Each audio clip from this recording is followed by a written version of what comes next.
Debris and body have been recovered from the downed AirAsia flight, and China's Xiaomi brings home the bacon.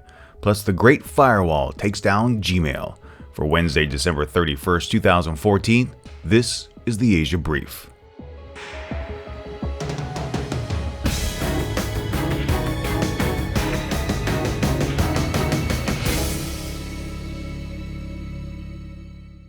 An incredible multinational search effort is underway in the Java Sea, trying to unravel the mystery of AirAsia Flight 8501. Tuesday, debris and later multiple bodies were spotted in one of the search zones, officials said. The wreckage and, unfortunately, the remains of one passenger were shown on a television during a press conference. According to AFP, a vessel involved with the search had recovered up to 40 bodies, and rescuers were quoted as saying that they were very busy now. Indonesian Civil Aviation Chief Joko Mojo said, significant things such as a passenger door and cargo door had been found. Even though this is the first fatal incident for the carrier or one of its subsidiaries, share prices fell 8.5%, and some analysts say the crash could scare away some passengers. I was expecting yields to at least maintain a year-on-year basis in 2015, but now I'm expecting them to decline by up to 5%, said Daniel Wong, analyst at Kuala Lumpur-based Hong Leong Investment Bank. He downgraded his rating of AirAsia to trading sell from buy. Two other AirAsia branded flights have also made the news recently. One flight in Thailand turned back because of irregularities in the storage area, and yesterday, the Philippines subsidiary had a plane forced off the runway during a landing in Kalibo due to strong winds. Alibaba took Wall Street by storm, but it isn't the only Chinese tech giant making headlines. Xiaomi, one of the world's largest smartphone distributors and developers, is now estimated to have reached $45 billion in its latest round of venture capital funding, with outstanding loans totaling just $1.1 billion.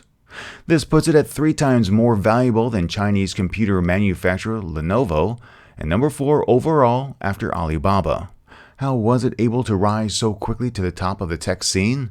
Well, in every investment round, it succeeded in making the company more valuable. Plus, it has a high output. In the first half of 2014, Xiaomi recorded revenues of around 33 billion yuan or $5.3 billion, representing a year-on-year growth of 149%. Estimates place 2014 sales at $12.9 billion. Xiaomi is a game changer, and in November, it was named the world's third largest smartphone company, right after Samsung and Apple.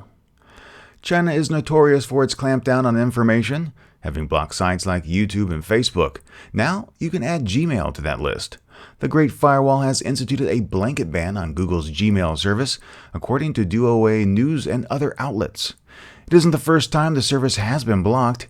Back in June, prior to the 25th anniversary of the Tiananmen Square massacre, service was also disrupted.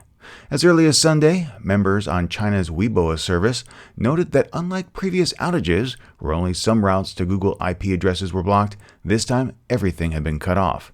However, all this being said, astute users will have already employed easily obtained VPNs or virtual private networks to circumvent the block.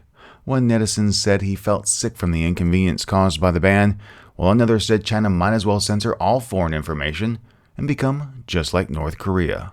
Complete information on these stories can be found in the show notes, and if you enjoyed this episode, please share it with your friends. Subscribe to this and other podcasts on our website. Just click the tab at the top of the page that says subscribe, or those big iTunes and Stitcher buttons. Subscribing is free, and when you do, the next episode is delivered right to you. In just a few hours, don't miss the last Asia Now podcast of the year with a special look back at 2014. It's also the last podcast until February of 2015. Thank you so much for listening today. For the Asia Brief, I'm Steve Miller, wishing you a very happy New Year.